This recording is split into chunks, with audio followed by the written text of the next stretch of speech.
Mr. Luna, how are these new rules going to work at the precinct conventions May 6th? I think they will work very well in areas where we have gotten them explained ahead of time and where the participants know the rules. If they don't know them, obviously there'll be some confusion and frustration going, but there's two ways they can work. One is if a motion is made to adopt the procedure of electing delegates in the traditional manner, and if that motion carries by 70%, from that point on, they run the precinct convention as they always did, and of course, all of our folks know how to do that. If that motion doesn't carry by 20%, though, the precinct convention breaks up into a series of caucuses, depending on the presidential candidates that are represented there or the uncommitted ones, and they elect them in that manner. And they'll have to learn how to, or review how to figure percentage and be sure that they are able to do that before they go to the convention. So it's a matter then of making up a slate if it's done in the traditional manner, and that slate being accepted or rejected or substituted for. Yes, that's right. Well, would you prefer this method? The 70%? Yes. Well, it, of course, is going to depend on what you're trying to accomplish. Now, I think, as far as I'm concerned, it would depend on what the program is for the 70% if that method is adopted.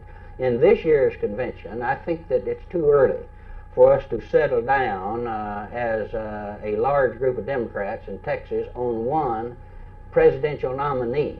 I'd like for us to stay uncommitted for a while so that we can be more flexible and decide a little later who our nominee will be. Therefore, if I think the motion following the 70% motion will be to elect an uncommitted slate, then I would favor it. If I thought it would be to nominate a slate for some presidential candidate, that is, to commit a slate for a candidate, I wouldn't be for it.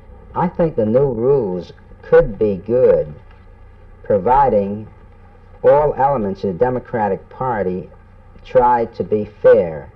However, judging on the conventions I've attended in the past, I doubt very seriously if Mr. Luna's lieutenants will be fair. As an example, it's practically impossible to get a copy of the rules right now. I've called the headquarters today, and they do not have it. You mean in Austin?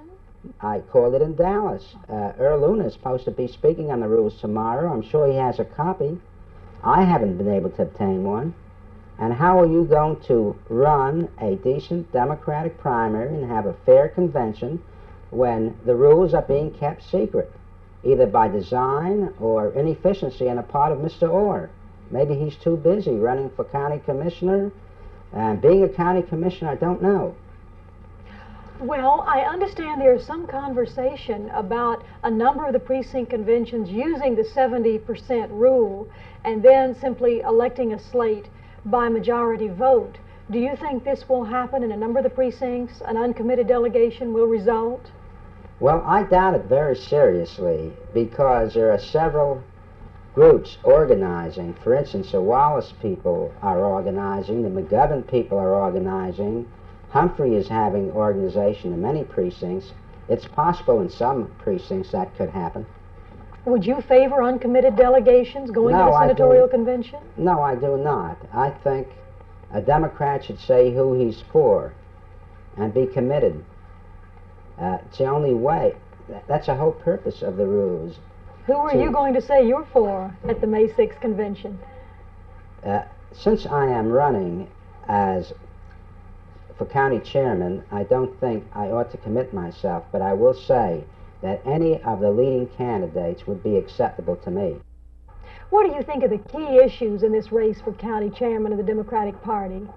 I worked as secretary of the party for 4 years prior to becoming county chairman some 3 years ago, and before that I worked as precinct chairman. So I've come up, so to speak, through the grassroots process of the Democratic Party, and I think my past experience has demonstrated that I know how a party ought to work, and that I have had a degree of fairness in the Democratic Party.